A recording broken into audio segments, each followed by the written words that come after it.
igice 12 Yohana 14 umurongo wa mbere turageza ku wa gatatu.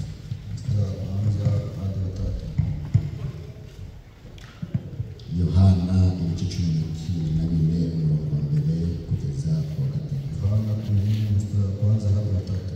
Turasoma mu izina ry'Umwami Yesu Kristo. Timuhagarike imitima yanyu, zera Imana nanjye. Mu rugo rwa data harimo amazu menshi, yaba adahari mbabwire, kuko ngiye kubategurira ahanyu.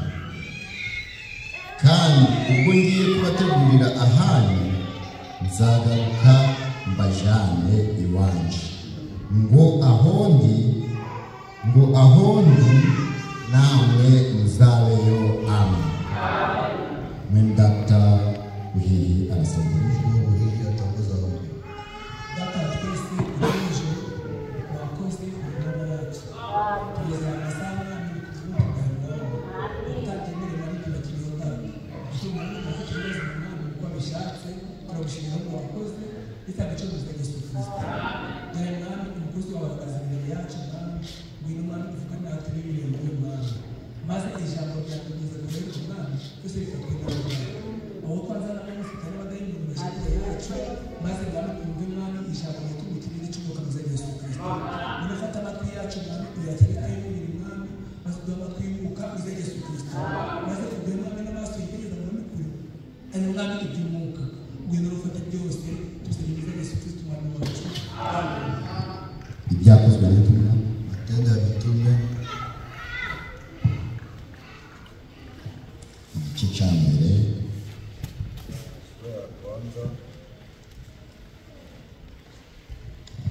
ibyakozwe n'intumwa igice cya mbere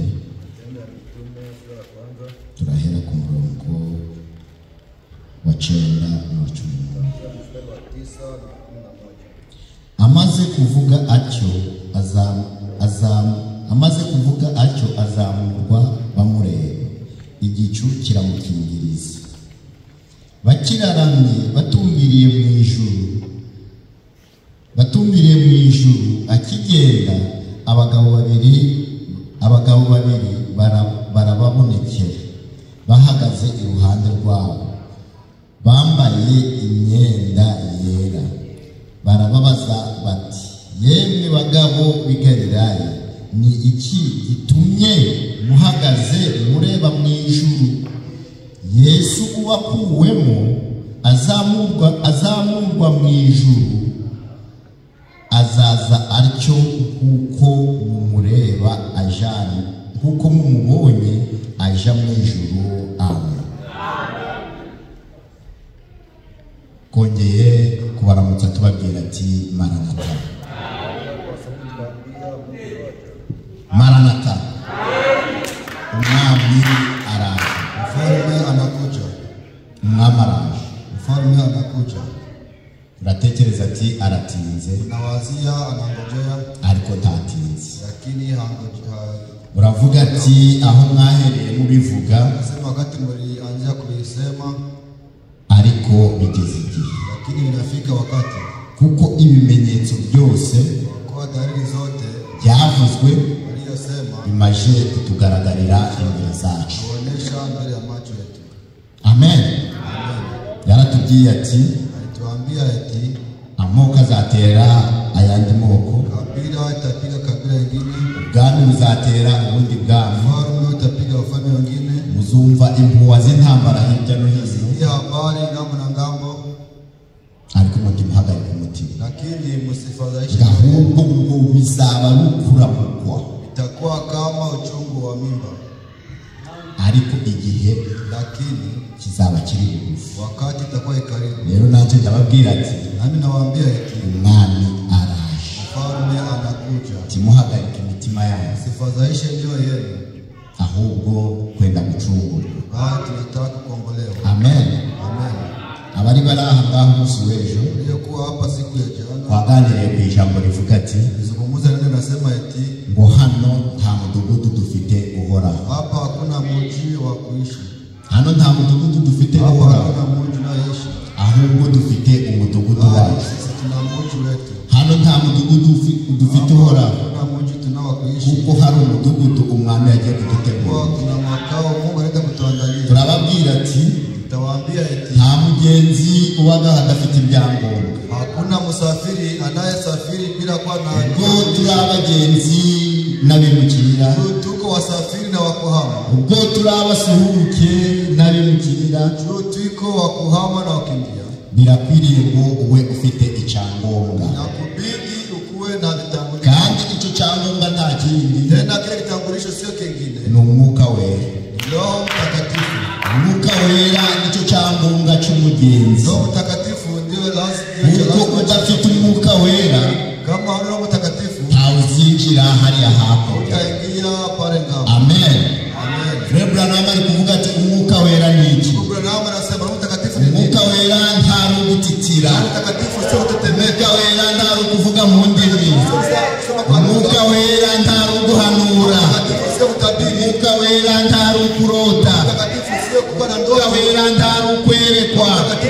Ahubwo umwuka wera ni ukwizera ijambo ry'Imana ryose kuko ryanditswe kuri Bibiliya.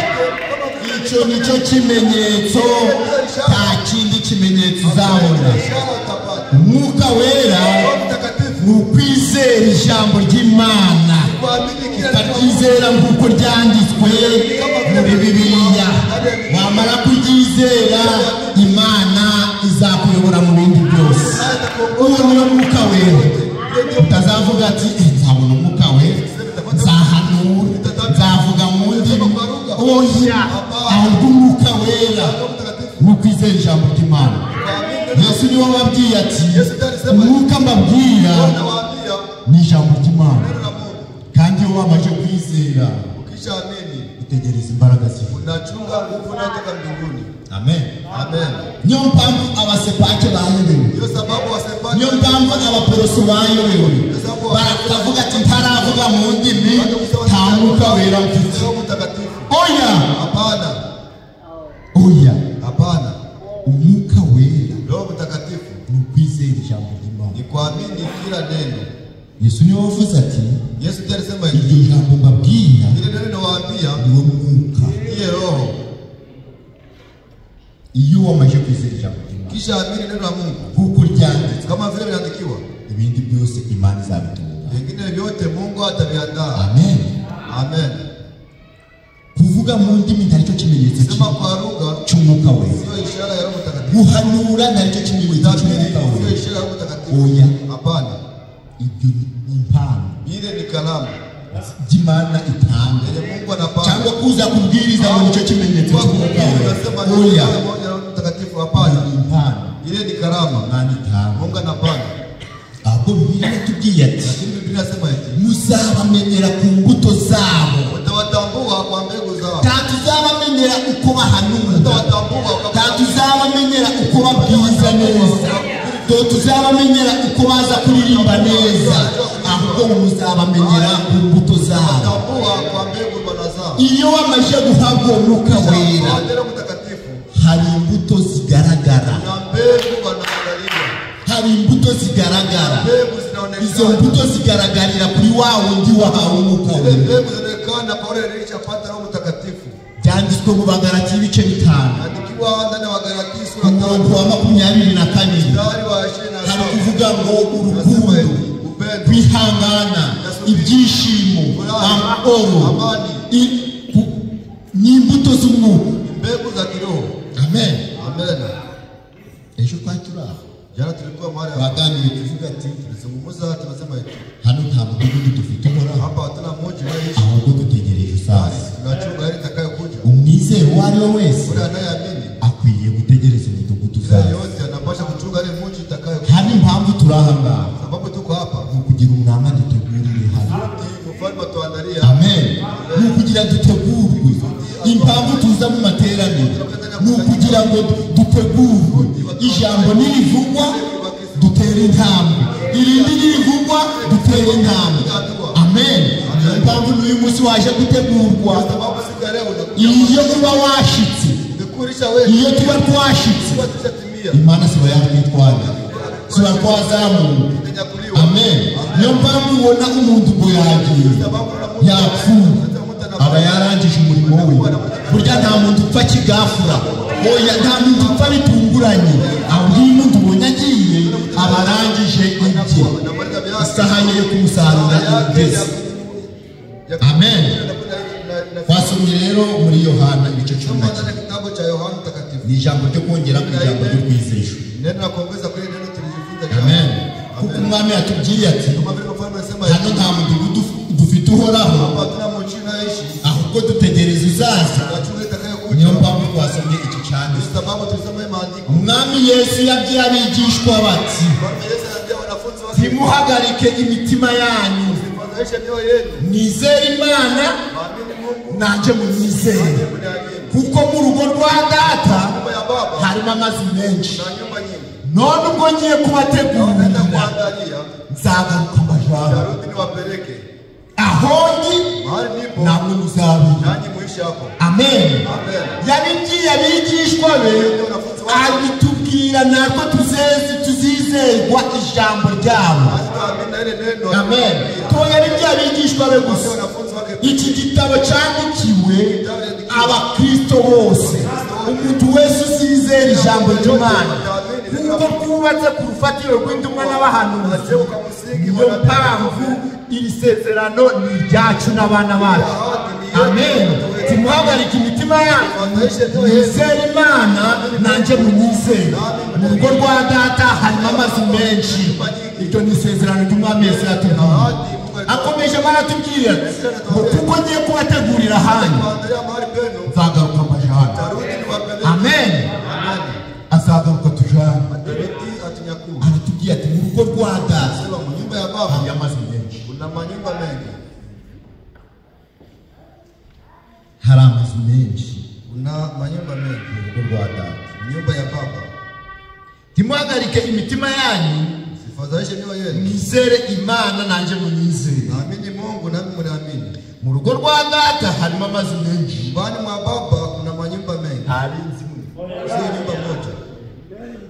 Hari amazu menshi frere. Buri umwe wese afite inzu. Amen. Ufite icyumba cyawe, nanjye mfite icyanjye. Niyo mpamvu ari hakurya ari tasha y'imibayo, niyo mpamvu ari hakurya ari tarwangano rubayo. Fere Branham yagezeyo aravuga ati ni urukundo rubayo gusa. Impamvu hano bagira inzangano, impamvu hano tugira n'abashari, ni uko buri umwe wese ari kwitegura. Gusa rero yaronka ukamenya ibishaka, ariko ari hakurya nta mashari azabaho. Baratubwiye ngo urugo rwa data hari amazu menshi uzabona icyumba. Hano ni uwuri inzu, uzere ko hariya hakurya uzabona inzu. Amen.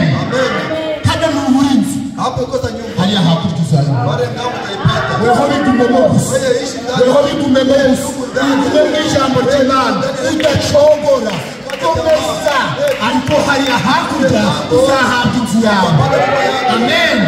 Kandi iyo nzu iri hakurya yubakishijwe n'ibyahano, yubakishijwe n'izuba ngaho, ahubwo n'izahabu. Amen. Hariya hakurya hari inzu umwami yagiye kutubakira. Ni inzu y'umwami yubatse. Kari bano baminizize bahano, oya kari bano mabuye mubasha gucukura muri Kongo, oya ntari kuno mucanga, amabuye y'umwami yiyemeje. Amen. N'amabuye y'igiciro.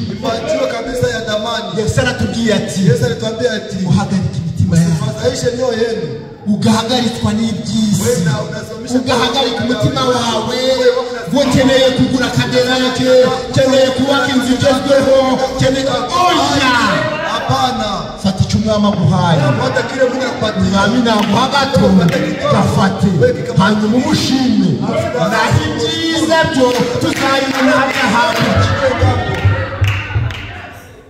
Amazu ya hano ayaraza umuyaga wahuha, umuyaga mukabagura y'urwaye.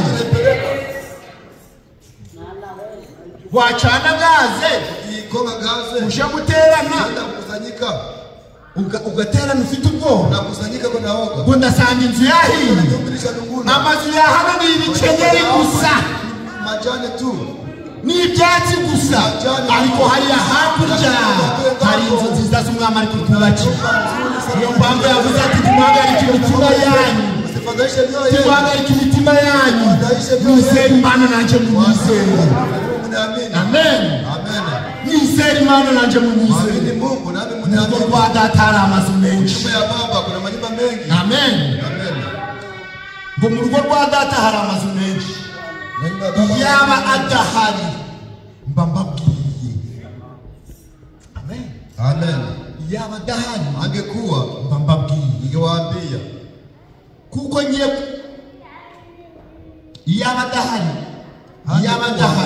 mba mbabwiye ningewaambia kuko ngiye kubategurira ahandi kuandalia mahali penu kandi ubwo ngiye kubategurira ahandi tena kama unaenda kuandalia kwenu nzagaruka nitarudi bajane iwanje wapeleke kwangu ahondi mahali nipo namwe abari nanyi mpate kuishi amen amen bajane iwanje wapeleke kwangu iwe kwake hano ni haba abanyedini bavuga ngo hapa afite data afite data anasema ana baba murazi mpamvu yavuze guca ngo kwa data aramazime ngo yarambaye umuntu kwa yavaa mwili wa mtu yari yambaye umubiri w'umuntu anavaa mwili wa mtu niyo mpamvu yavuze ati mu kwa data hari ababa na manyumba ariko uwo lakini uwo wariwe ni yeye alikuwa yeye amen niwe data ariko mu mubiri abaye umwana kuko yambaye umubiri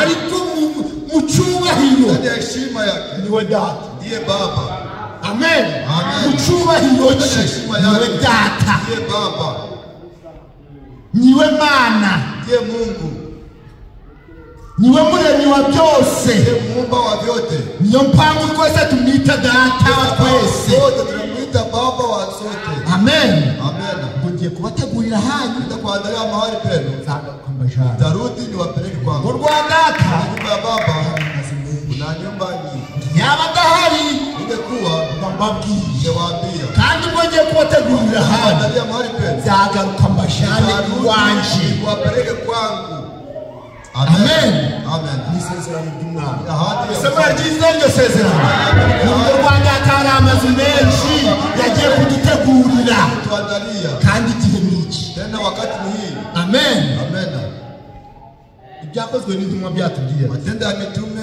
batuambia eti akizamurwa mu ijuru kisha nyakuliwa juu mbinguni zisigara mitume zinaangalia zinatazama aragiye anaenda usikajizwa kama naenda abaratyo anaenda babe babonye wanaona none dusigaye tunabakia wapi hebene tunabakia wapi wa ndugu ngo bakirana mu ijuru gana tazama bari kureba uko agenda akagara vyo naenda abagabo babiri bari namba wawili wanakuja bari bande walikuwa wanani hari abamarayika walikuwa ni wamarayika abo bamarayika bari bavuye mu ijuru bari baje kubahumuriza kuwafariji amen bari baje kubahumuriza barababwira ati ye bagabo bigarira iki kigitumye mureba hejuru impamvu kimureba hejuru mureba Yesu niye mwishe niko mureba kiye kuriye kwagiye bazagaruka niko azagaruka avuye mwishe amen azagaruka aje gukora iki aje gutwara umugeni aje gutwara abamwizeye niyo mpamvu yavuze ati ndagiye kubategurira hanyu azagaruka amen azagaruka atujanye iyari ahari nakwa no nasi tuishi pale kwibere mu Mungu tuishi ndani ya nyumba amen amen n'amagambo meza maneno matamu sana bisaba ngo ninaomba bitegure jiandae umwami yaduhaye isezerano mfalme atupatia ahadi rero bisaba ngo twitegure naomba tujiandae Matayo abazagenda ni bande watakaoenda ni wanani abazagenda n'abitegura watakaoenda ni wale wanajiandaa abazagenda n'abitegura wale wanajiandaa utiteguye kama ujiandae uzagenda hautaenda Matayo 25 Matayo 25 reka mbere ku murongo wa 6 Tuanzie kwa mstari wa 6. Ariko nijoro mu gicuku habaho urusaku ngo umukwe araje. Musohoke mumusanganire. Maze abakobwa bose barakanguka. Baboneza amatabaza yabo. Abapfu babwira abanyabwenge ati nimuduhe ku mavuta yanyu kuko amatabaza yacu azima. Abanyabwenge barabakanira bati oya tiyadukwira twese ahubwo nimuje mu bahanjuzi muyigurire. Bagiye kugura ku murongo wa 10 bagiye kugura umukwe araza. Abari biteguye binjirana nawe mu bukwe urugi rurakina. Amen. Urugi rurakina nango gafungwa. Hanyuma babakobwa bandi nabo baraza barahamagara ati nyakubahwa dukingurire. Nawe arabasubiza ati ndababwira ukuri yuko ntabazi. Nuko mube maso kuko mutazi umunsi cyangwa iki gihe cyo turimo. Wakati tunao turi mu gicuku, tuko ndani ya usiku. Amen. Amen. Iki gihe turimo wakati tunao turi mu gicuku, tuko ndani ya usiku. Ni igicuku kimeze ute? Ni igicuku cyo mu mwuka. Usiku wa ndani ya kiroho. Ni igicuku cyo mu mwuka. Usiku wa ndani ya kiroho. Iki gihe turimo abasenga Imana ni benshi, ariko hari bake bafite ijambo ryahishuriwe. Amen. Ni bakeya cyane. Bachache sana. Niyo mpamvu kibaye igicuku. Yes, sababu inakuwa ni usiku. Usomye mu byahishuriwe ibice bitatu. Niyo barakubwira ati Laodikiya iravuga ati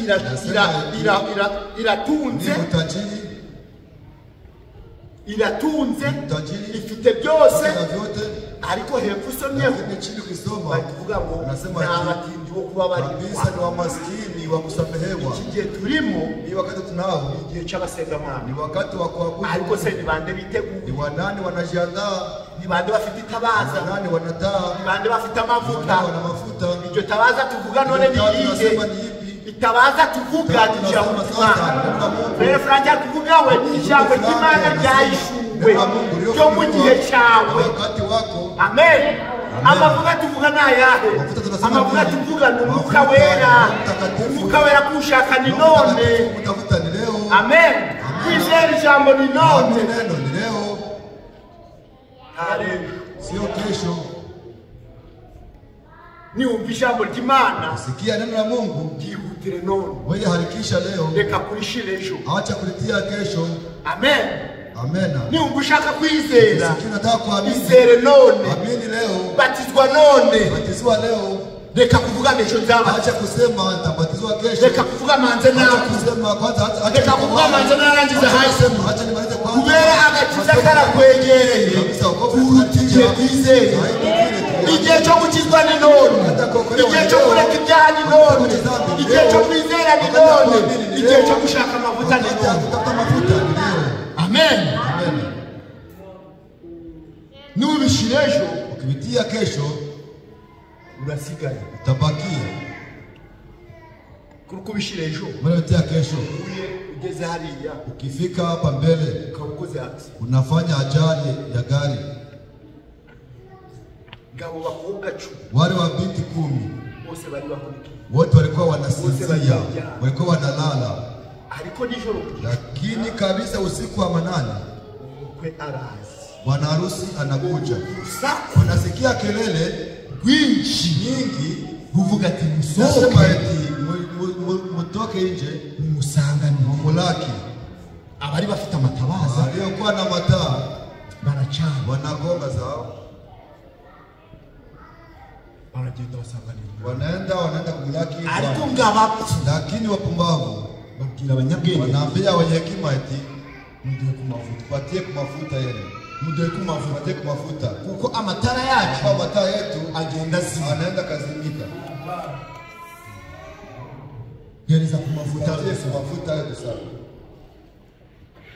saba akakubwira ati sabe anakuambia eti hapa naho yaba ari umugore we nawe anakuwa ni bibi naho yaba ari umwana we amubwira ati genda uje kwishakira ngaho tafutie mwenyewe.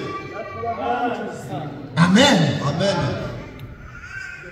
gushaka amavuta ni Tafuta mafuta ni leo. gushaka umwuka wera ni none gushaka iyo mbaraga izakuzamura ni none reka kuvuga ngo nzabishaka ejo ahubwo bishake none byirukankire none shaka iyo mbaraga izakuzamura none kuko udafite iyo mbaraga ntawe uzazamurwa nawe udafite ijambo muri wowe nawe ushaka udafite ijambo ryawe ry'igihe cyawe muri wowe nta mbaraga uzabona zo kuzamurwa imbaraga tuzibonera mu ijambo ry'Imana mu ijambo ry'Imana niho harimo imbaraga mu ijambo ry'Imana niho duhererwa imbaraga zo kuzamurwa. Amen.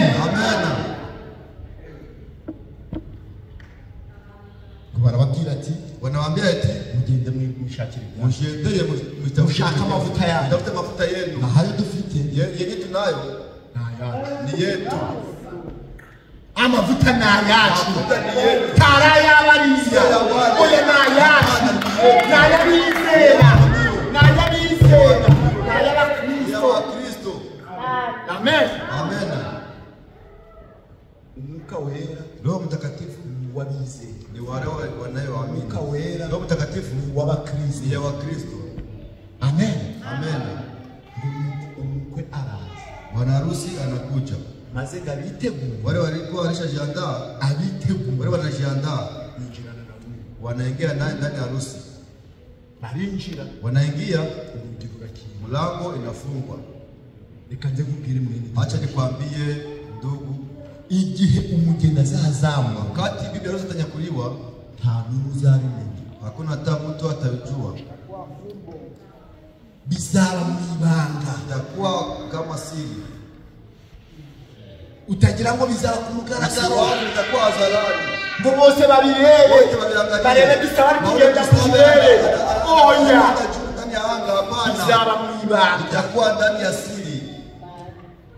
mu ibanga Ndani ya siri. bazabimenya ryari bazabimenya uko twagiye ariko hirya bavuze ati hano twabuze abantu na hano twabuze abantu muri Amerika twabuze abantu ese bagiye he niho bazibuka kumbe b'abantu bavugaga iby'ukuri kumbe bagiye kuko baba yabatwaye aho niho bazabimenya naho buno turababwira ati inzaniro feza turirwa ni hano ariko hari igihe tutararana akamirwa gati niko baramuvuga niko baramuvuga ariko icyo gihe tuzaba turi mu makampani zagenda bazanshaka bambuka bazabona maze icyumweru utaza gukuru avuga ati asheri yagiye sherari yagiye isaba yagiye bakora muri amazone asheri yagiye nibo bazavuga ati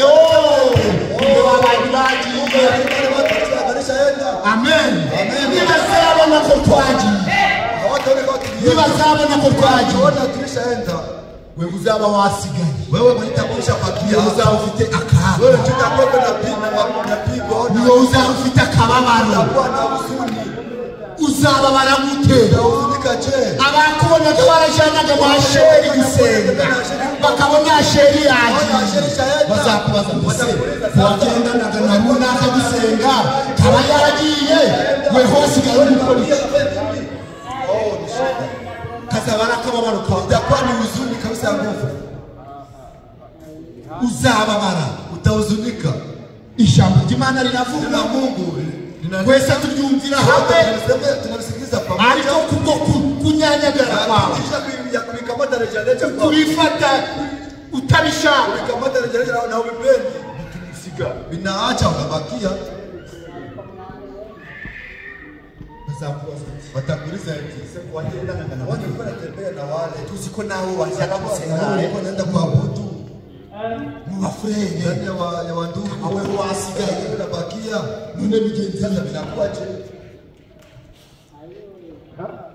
icyo gihe Ile wakati uzamenya ibyo abakozi b'Imana bakubwiraga ndipo utajua kama vile tumisha kwambia ni vya kweli.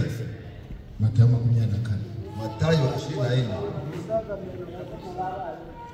Bizaba ari umubabaro mukuru. Itakuwa ni uzuri ya ajabu, huzuni ya ajabu. Buri muntu wese, Kila mtu yeyote ukwiriye kugira umwimenyerezi w'agakiza kawe. kuwa na mazoezi ya wokovu yako. Weho ku giti cyawe. Wewe yako binafsi. Reka kureba umugabo wawe, reka kureba umugore wawe. Oya, Hapana. buri muntu ni ku giti cye. Kila mtu yeyote ni yake binafsi. Buri muntu Kila mtu ku giti cyawe. wako binafsi. Kubera izamurwa Kuwa kunyakuliwa. tora izaba iry'umuryango, Itakuwa ya izamurwa tora izaba iry'amoko. itakuwa ya Oya, izamurwa ni buri muntu ku giti cye, ku giti cyawe. Hari igihe wazamurwa mwene se agasigara, hari igihe wagenda umugabo wawe agasigara, hari igihe umugore yagenda umugabo agasigara, Niba taenda wana bakie. cyangwa n'umwana akagenda ababyeyi be bagasigara. Ijana n'ukundi umuntu yizeye, ijana n'ukundi umuntu afite imbaraga zo kwizera. Kila una nguvu ya kuamini. Amen. Bibiliya tugiye hano Biblia inatuambia Mathayo hapa 24 24 duhereye ku murongo wa 40. ukianza mstari wa Hari kutubwira 40 ati wanatuambia icyo gihe ababiri bazaba bari mu murima umwe, ajanwe undi asigare. Abagore babiri bazaba basya ku rusyo rumwe, umwe ajanwe undi asigare. Nuko mube maso kuko mutazi umunsi wanyu, nuko mube maso kuko mutazi umunsi umwami wanyu azazira. Ariko ibi mubimenye, iyaba nyir'urugo yari amenya igicuku umujura yaziraho, yabaye maso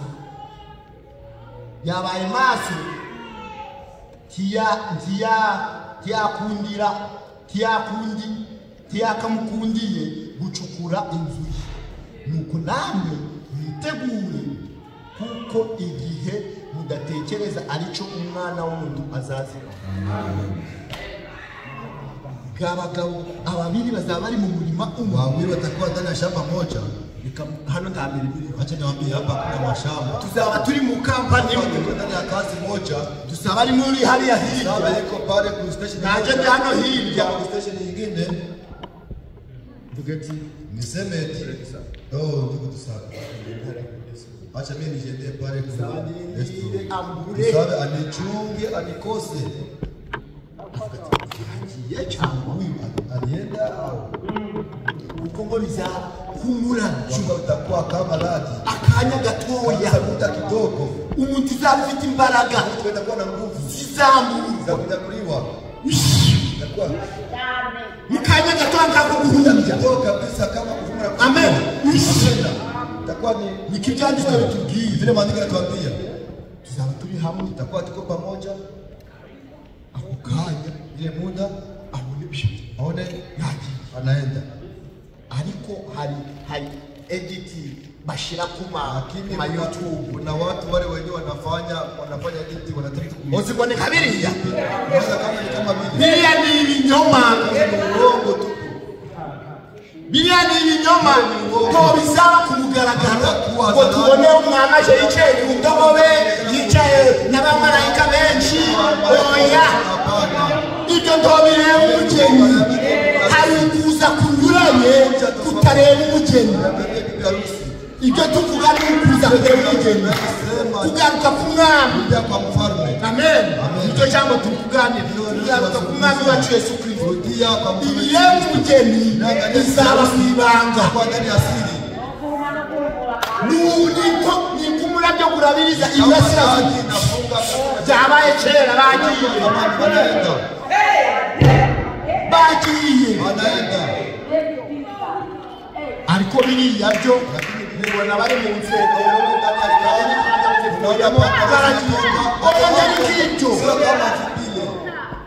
hari nk'ibyo umwami wacu azaza Atakuja. ahagarare mu kirere, ahagarare mu kirere, abiteguye ngo bazajye. Ndio wataenda. Bibiliya tugiye ngo azarangurura Atapaza sauti.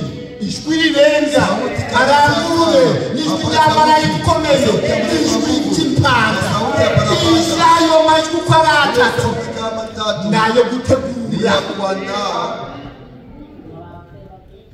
Amen. Amen.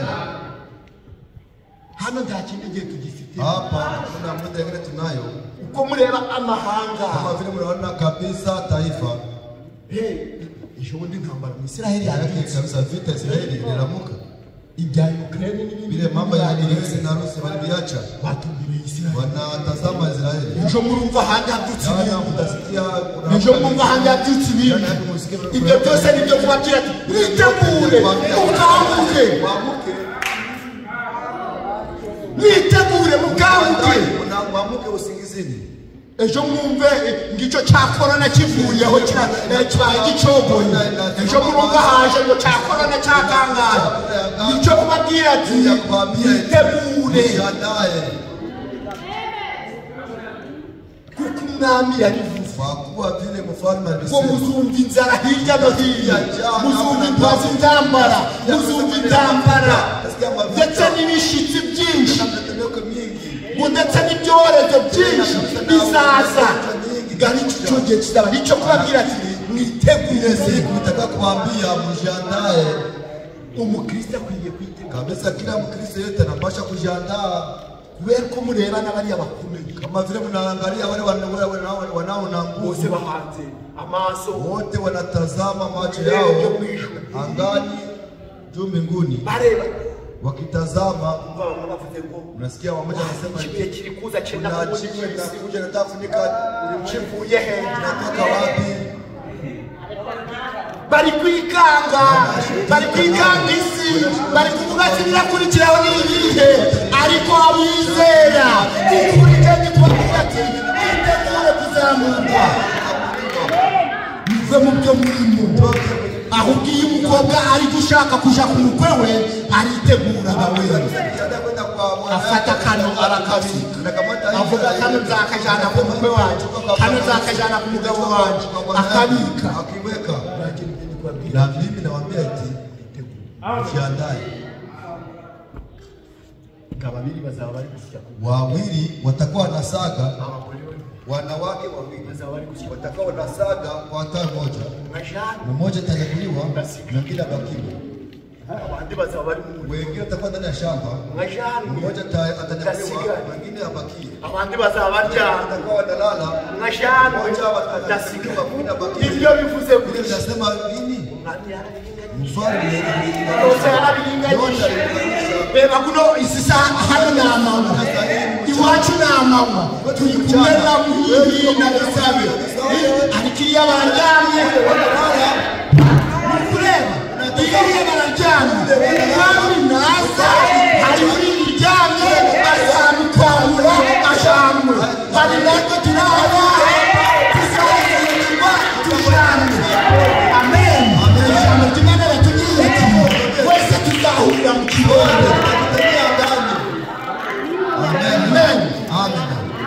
Umwami byose mfalme vyote alishalinganisha. Yarazi ko alikuwa anajua kwamba hariho hamwe bazaba baryamye na mahali watakuwa wanalala, ahandi bazaba ari kuma wengine itakuwa ni mchana. Bamwe bazaba bari mu murima bari guhinga shamba wanalima, wera nta uhinga nijoro, hakuna mwenye kulima usiku, uhinga ku manywa, analima mchana, mmoja atanyakuliwa abandi bazaba baryamye ku murima umugore n'umugabo umajyane udasigara abandi bazaba bari gushyira ku isonga umajyane udasigara. Amen. Ibyo nibyo zavuga ile nitakuwa kunapewa kwa bwana harusi.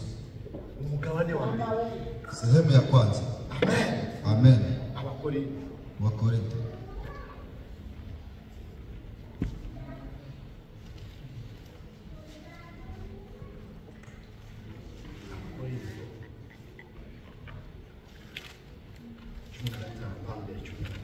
Wakorintho wa kwanza 15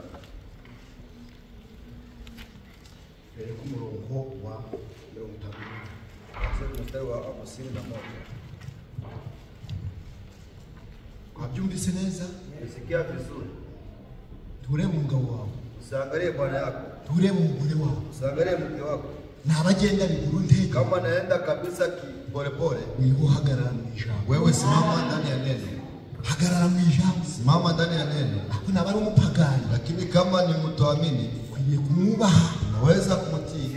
kuko nutubaha umugabo wawe, Kama mtii bwana yako, naho wavuga ngo urizeye, na wewe unasema uko muaminifu, utamwubasha, kama mtii, mwubahe.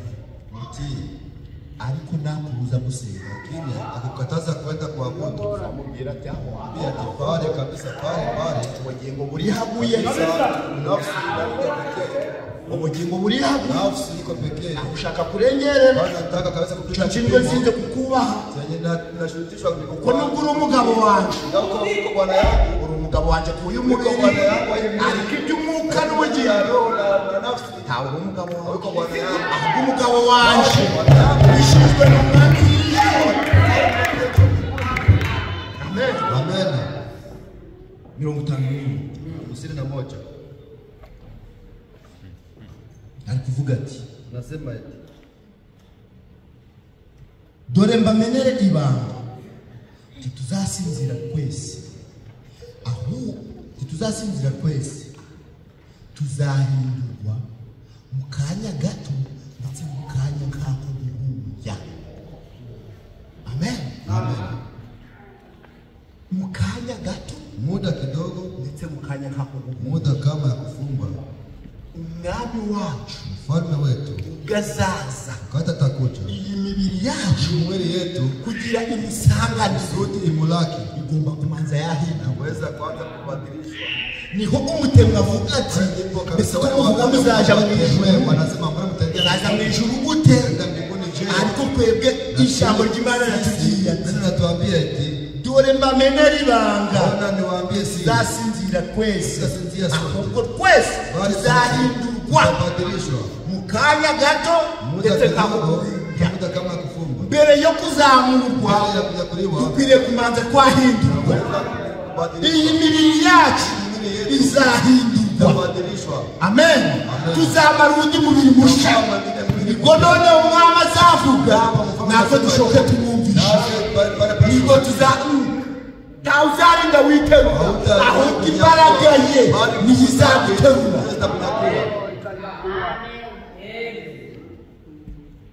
Mu kanya gato ndetse nka kuguhumura, Muda kidogo, tena muda kama ya kufumba. ubwo impanda y'Imana izavuga, ubwo impanda y'Imana izavuga, impanda izavuga koko abapfuye bazurwe,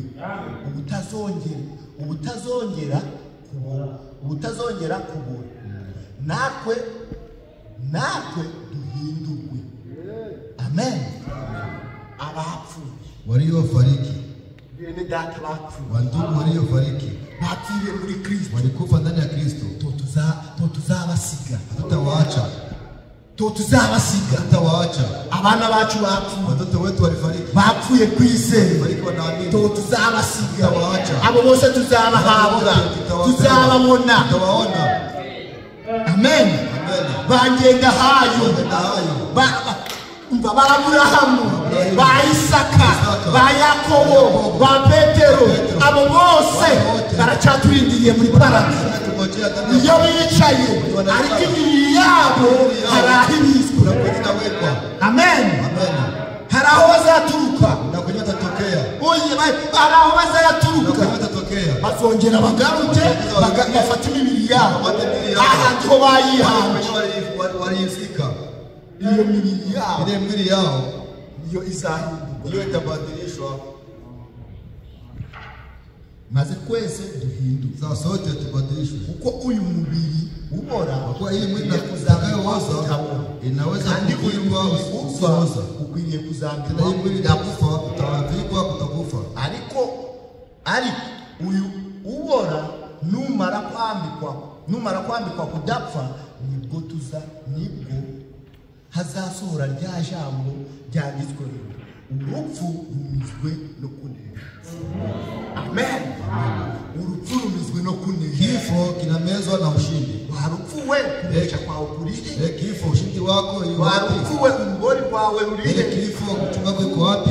Ibyaha Dhambi nibyo rugori rw'urupfu. hiyo uchungu ya kifo. kandi imbaraga z'ibyaha Tena nguvu za dhambi ni amategeko, ni sheria. ariko Imana ishimwe iduha kunesha kubw'umwami wacu Yesu Kupatia ushindi kwa mfano Yesu Kristo. nuko bene data bakundwa, mukomere mutanyeganyega, murusheho iteka gukora imirimo y'umwami, kuko muzi yuko umuhati wanyu atari ubusa umwami wacu. Amen.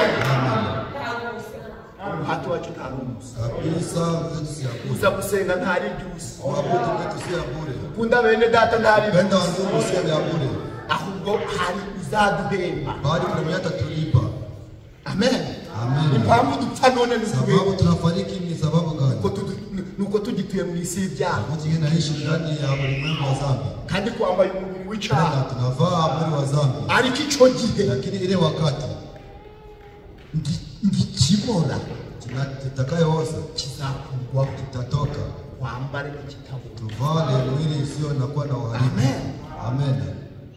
Ibyari Siku gani? igihe impanda y'Imana izaba, Wakati panapanda ya Mungu Abapfiriye muri italia, Kristo waliofariki ndani ya Kristo bazazura, hanyuma natwe tuzaba tukiri bazima, tukingali hai duhindurwe, tubadilishwe, twambare umubiri mushya, tuvale mwili mpya, tuzamurwe mu kirere. tupande ndani ya anga. Wathesalonike. Icyo gihe kirakwegereye cyane. Ile wakati tukaribia sana. Ese uragikumbuye?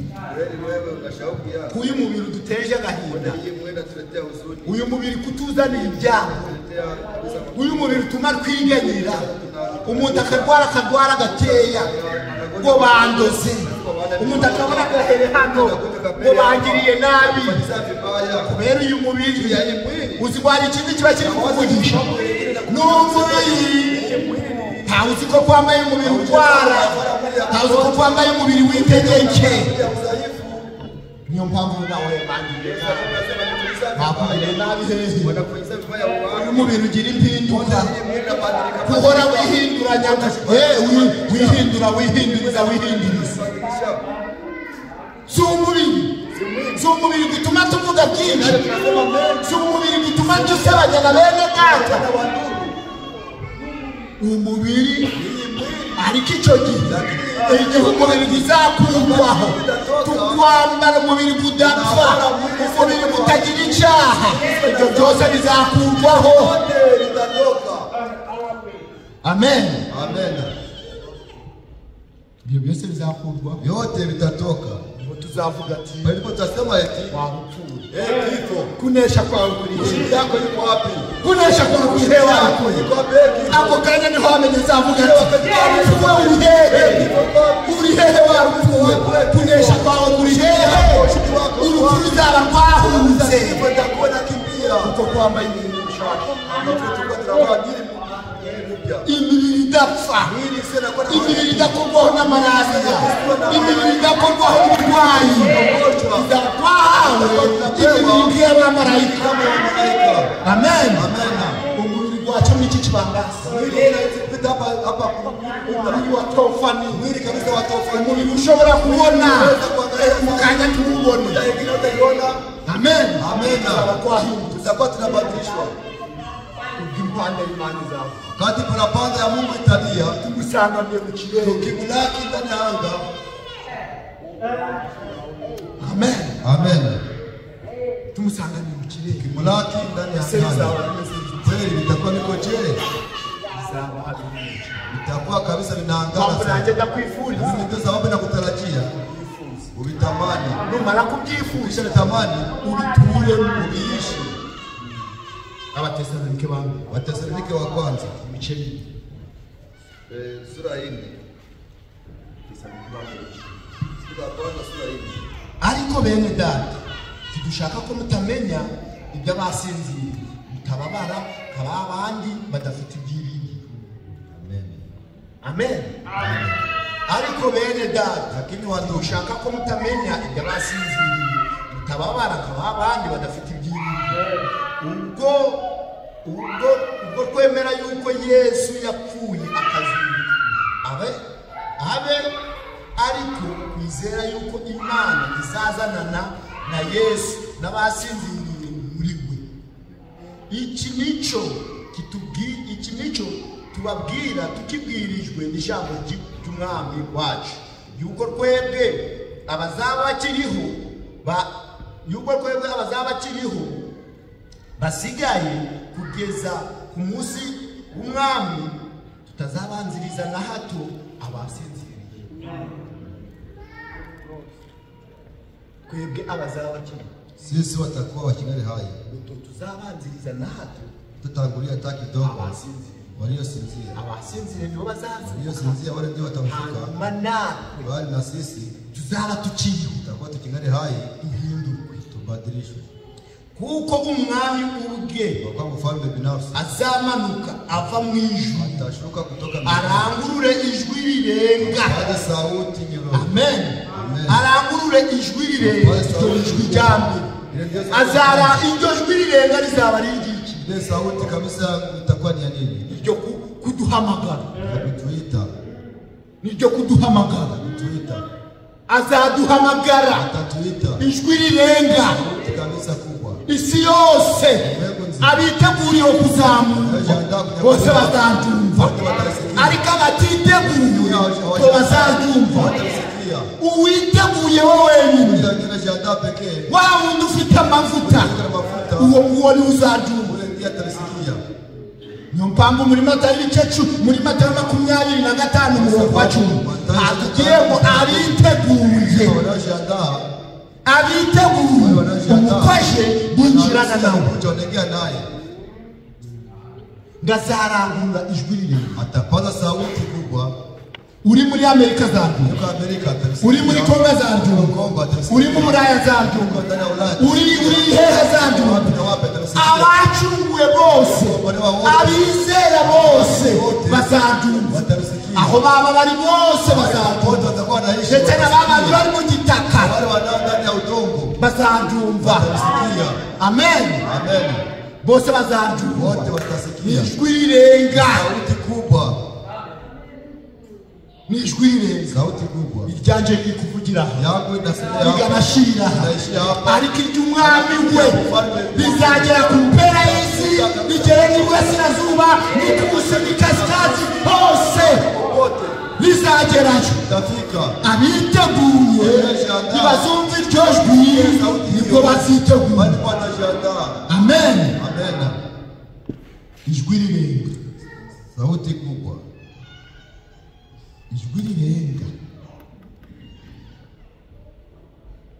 gazavuga ijwi rirenga hamwe n'ijwi rya marayika ukomeye.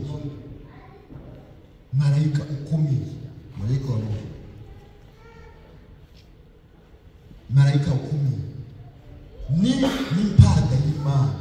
Nuko abapfiye muri Kristo nibo bazabanza kuzuka, maze natwe abazaba bakiriho basigaye duhereko tujanwe nabo, tuzamurwe mu bicu, dusanganire umwami mu kirere. Nuko rero tuzabana n'umwami iteka ryose, nuko mumaranishe imibabaro kubwirana ariho. Kuvuga ati amen. Ijwi rirenga, sauti kubwa, n'ijwi rya marayika na sauti ya marayika kubwa, na sauti ya parapanda. Ageze kwa Lazaro, ifika kwa Lazaro, yavuze ijwi rirenga, alipaza sauti ryo kumukangura, ya kumwamsha. Iryo jwi rirenga, ile sauti izaba ari ryo gukangura, ilikuwa ni ya kuamsha. Ageze kwa Lazaro, akifika kwa Lazaro, aravuga ati Lazaro, kamuka, sohoka. Izaba ijwi, itakuwa ni sauti itegeka, inayoamuru. Unijwi rya marayika ukomeye, sauti la malaika wa nguvu, Mikaeli, malaika Mikaeli.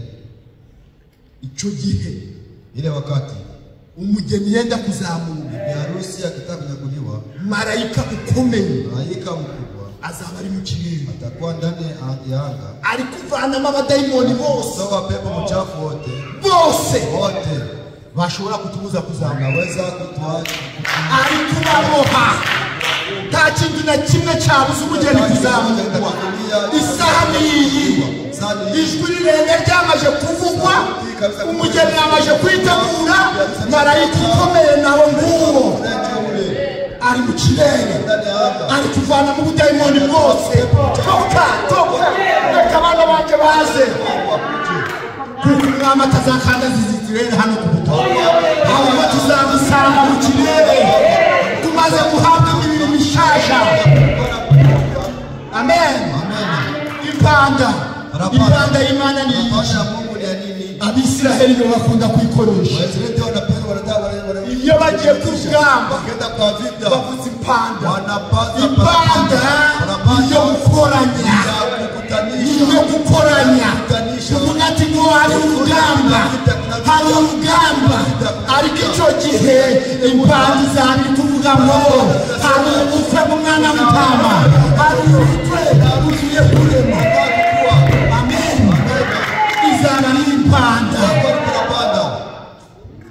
yo kuduteranyiriza ku kintu, kutukutanisha kugira ngo tugende dusanganire umwami wacu, ngo ni ukumumaranisha imibabaro, kubwira nayo magambo.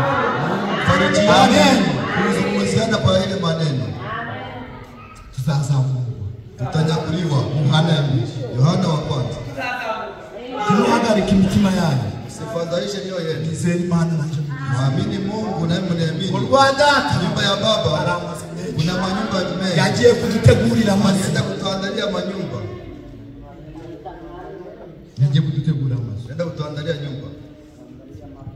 Ubu turavuga ati dufite intege nke, Sasa tunasema tuko na udhaifu, ariko ejo nta ntege nke, lakini jana tutakuwa na udhaifu tena, tuzaba dufite imbaraga. tutakuwa na nguvu. Amen. Amen. Yohana ya mbere ibice bibiri. Yohana wa kwanza ibice 3, sura ya 3, ibice 3 umurongo wa 2.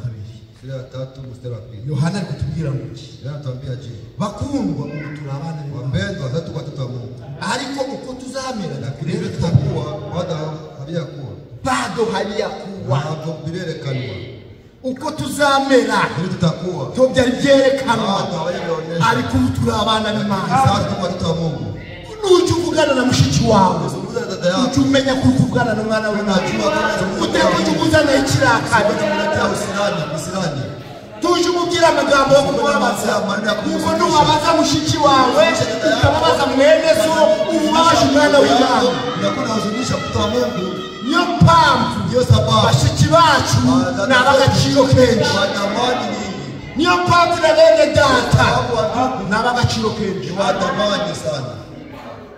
Ubu ngubu turi abana Sasa b'Imana, hivi tuko watoto wa Mungu, ariko uko tuzaza tutafanana haviyakuwa.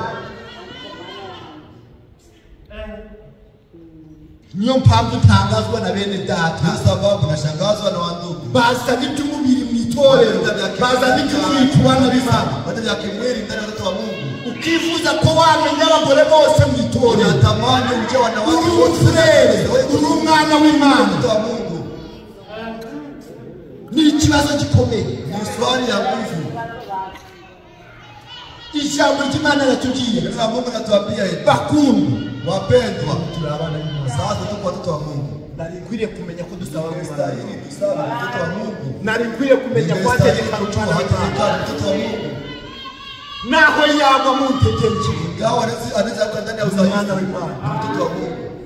Ariko umwana w'Imana ikimurangana, Lakini mtoto wa Mungu kinayo acha tunamuona. hari ikimuranga. Kile kinamuona. Yaguye mu cyaha arabimenya, ntakiraramo, ariko weho none Wewe leo ukirayemo, unalala ndani ya ejo dhambi. ukirayemo, Unalala ndani ya ejo dhambi. uracongeye. Unaongeza tena. Ukwiriye kwishidikanyaho, Unastahili wewe kabisa kuwa na mashaka kwako. warukwiriye kuvuga ati no, Ungekuwa unasema hapana. umwana w'Imana Mtoto wa Mungu agwa mu cyaha akamenya ko yakiguyemo. Birashoboka ko inawezekana yagwa mu cyaha, kuwa ndani ya dhambi. ariko yakiguyemo Lakini wakati anakuwa ndani ya dhambi arabimenya. anavielewa. Anasema nilianguka ndani ya dhambi. Acha nikimbie nikaombe Mungu msamaha. Lakini leo wewe ndani ya dhambi. Jana ni ile jana yake ile. Naweza kusema leo kwa mtoto wa Mungu mimi hapo ndani. Hiyo ndio kweli. Makundu. Wapendwa. Turabana ni. Sasa tuko watoto wa Mungu. Ariko uko tuzamera. Lakini vile tutakuwa. Berekanwa. Habiyaonekanishwa. Amen. Amen. Turabana imani. Sasa tuko watoto wa Mungu. Ariko dufite tegeko. Lakini tuna udhaifu. Sivyo? Si vile. Nawe ufite tegeko. Nawe tuna udhaifu. Na Ashera afite tegeko. Na Ashera ana udhaifu. Na Gerard afite tegeko. Ndetse n'abahanuzi bafite tegeko. Na wanabii walikuwa na udhaifu. Na Dawidi. Na Dawidi. Banafite tegeko. Kandi ijambo ry'Imana ratubwiye ngo na none natwambia kima witeka wishurira Mungu alikamwona Uriya na Uriya anamutamani beriki kwa nini ni mtu iko na udhaifu utagira uruhande rumwe rw'imbaraga n'urundi rw'integeke pande moja ya udhaifu ariko uko tuzame lakini vile tutakuwa bado haviyakuwa ile wakati tutakuwa tuko na nguvu ikurerekana bado haviyakuwa bakundwa abana b'Imana sasa tuko watoto wa Mungu ariko uko tuzamera lakini vile tutakuwa shakora lakini cyo tuzi ni uko Yesu yerekana tuzasa nawe tuzamureba Mulibisikia?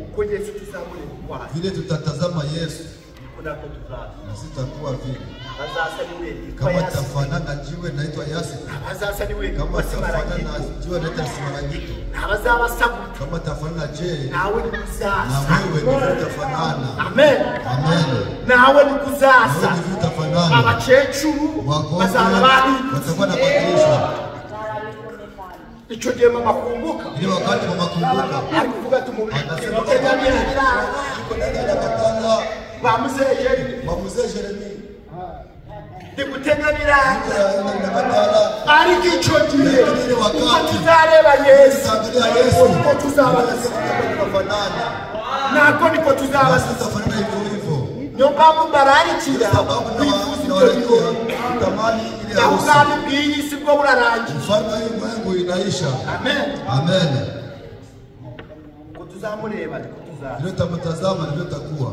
kandi tena ufite ibyo byiri mwenye iko na ile matumaini uriwe ndani yake bonese aji andaye uwo awute kama naye kabisa anaangaza amen amen arabuti ule kabisa anaangara wa ndugu kiratushira wakati natuishia tena natukaribia mudamara musikale kitaka mudamara musikale ibirori birategurwa harusi inaandaliwa myaka birashize miaka 2000 inaisha mwami yagiye kudutegurira mfalme alienda kutuandalia makao aho yagiye kudutegurira kwenye alienda kutuandalia myaka birashize miaka 1000 inaisha anaandaa none waiki sasa wewe unakufa nini waiki unakufa nini tunaenda timuhagarike msifadhaishe mioyo ukaze mbasomera acha niwasomee mahali hapa mfrefa aje ndugu Frank anasema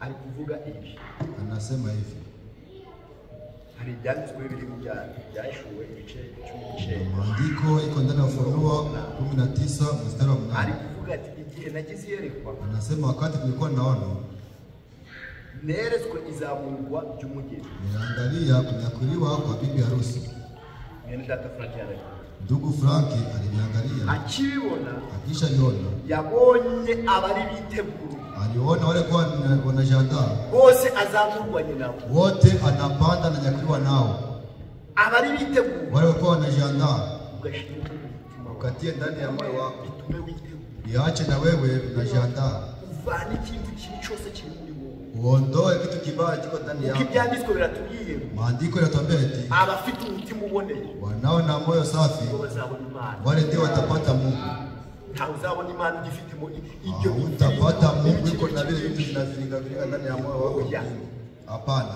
Abafite umutima uboneye yuko na moyo safi bazabona Imana. wale ndio watapata Mungu. Mwene data Frank. Sasa ndugu Frank abona iyerekwa. anaona maono. Abonye yerekwa. Ashaona ono. Abona aritegura. Anaona wale walikuwa abona anaona bibi harusi. uko yarameze alikuwa uko yarasa alikuwa anafanana. alikuvuga ati anasema eti yari yambaye imyenda alikuwa anavaa vazi ibaragirana vazi nyeupe sana imeze nka shereji kabisa, iko kama theluji, imeze nk'urubura, iko kama theluji. ni kumugeni yari yambaye. Ile ndiko bibi harusi alikuwa anavaa. Ngo kandi abona Tena anaangalia ari abana bato, ni watoto wachanga bose wote, abona ari abasore, anaona kwanza ni vijana, abona ngo bafite imyaka, anaona kabisa wana 17 miaka karibu 17 na 18. Hamsazi Kuna mzee ndani yao uhereye ku myaka 12 tangu miaka 17 kugeza kuri 18. 18 abo bose abaho wale wote yabonye bameze. anaona wako vile. Urazi kuno mama kumbuka musiza mu myaka 12 leo mama kumbuka kumrudisha ndani ya 17 18 yabaraga kumikeza kabisa, nikapitika vizuri, ariko ico gihe lakini ile wakati kokose tuzaba tumeze vile tutakuwa tuko sio wote. amen Amen. akomeje maravuga ati Anaendelea akisema hivi, ngo nguko kama umwami wacu mfalme wetu yageze ku musozi wo guhimba alifika mlima wa kubadilishiwa, ahabwa imyenda ye irahinduka, vazi zake zinabadilika, imyenda ye ihinduka nk'urubura, vazi yake inabadilika, iba iyera, inakuwa nyeupe, n'umusatsi we n'umubiri we bakatera bamubonye batangara ngo ni nguko ni kama vile natwe tuzahinduka, na sisi tutabadilishwa. amen. Ibyo byose yabibonye mu Hayo ijambo, yote aliona ndani ya kunyakuliwa. yongeye kwibutsa aravuga ati Tukumbusha kuna fera Branamu yarabibonye Branamu igihe aliangalia yageze nyuma y'urusi, wakati alifika nyuma ya agezeyo akifika kule akaangalia vile viko, abona ari bato, anaona ni kabisa ni abona wachana, abasore, anaona kabisa ni vijana. amen. Amen. Umukecuru Kabisa kombe we mmoja yari afite imyaka 90, alikuwa na miaka 19, aramubwira fera, anakuwa anamwambia ndugu Branamu, uranyibuka unanikumbuka? uranyibuka, Unanikumbuka? Branamu aravuga ati oya, Ndugu Branamu anasema hapana, ntakwibutse, sikukumbuke nta nubwo nkuzi, na sikujua hata. ntawibuka umukecuru Au kumbuke mkekuru. wowe batije afite imyaka 90, Wewe ulibatiza kwa miaka kabisa 19. Sasa ni sana. ngo ninje Ni mimi wa mukecuru ule mkongo. ari ufite imyaka Ulikuwa na miaka 90, kabisa 19. Ni mimi. Ndugu Branamu naye anashangaa. amen. Amen. aho ngo tuzaba turi Pale tutakuwa igihe umwami Yesu azaza, Mfalme Yesu akikuja, twese tuzambara, sote tutavana mwili twese mpya. tuzaba tubaye batoya, Tunakuwa tuzasubira mu busore bwacu, imigongo dutaka izarangira, bitaisha. ubu burwayi tuvuga ngo twarwaye buzaba bwakuweho, ahubwo twese tuzasubira mu bwacu, tuzaba turi abana batoya, tuzaba tuberewe tumeze neza cyane, kumaranisha imibabaro, Sasa kubwirana mfarijiane kuambiana maneno hayo, tutakuwa tuko wachanga. Mjiandae, kirarangira, wakati inaisha. mubona ibimenyetso, Kwa mnaona kabisa ishara, mubona ibimenyetso, mnaona ishara kubabwira ati ni ya kuambia mjiandae. saba ngurarame, Havikuombe utazame tu, havikuombe utazame hivi, hapana. Wewe jiandae ndani ya moyo wako. amen. Amen. Mutima wawe Moyo wako unastahili kujiandaa. mutima wawe Unajua moyo wako ukwiriye kubamo mtu gusa anastahili kuishi ndani. uriya mwami wa Ule mfalme aliyeumba mbingu na nchi. mu mutima wawe reka ushyiramo dusabe, Acha kutia dusabe. Reka kuchira Acha mwenyewe. kutia mtu kwa sheri. Oya. Hapana. Chetacho na kumali. Mimi siwezi kufanya kitu. Kama shira gimi. Kuna wengine wanatia mioyo yao nitakutia ndani. Akanyuga uri kanyu gatekereza. Uri kanyu gatekereza gusa. Uri kanyu gatekereza shira. Uri kanyu gatekereza gusa. Mtu fulani. Ya. Hapana. Yakumarira iki? Itakufalia nini? Aho gicukwiriye gutekereza iki? Unastahili kuwasia. Utekereze uriya mwami wo hakurya. Utekereze mbese nazaza batitayari. Alikuja tukutana unajiandaa. Amen. Amen. Uriya mwami wo hakurya ndio rwanda dukwiriye Uri mukomeye ku bwambo. babwira ati Kuanzia ule. ugaruka ku mwami Yesu urakwegereje cyane. Unatukaribia sana. Amen. Amen. Tegure kandi witegura kwiza. Wataje kutarisha vizuri. Abahe Mfalme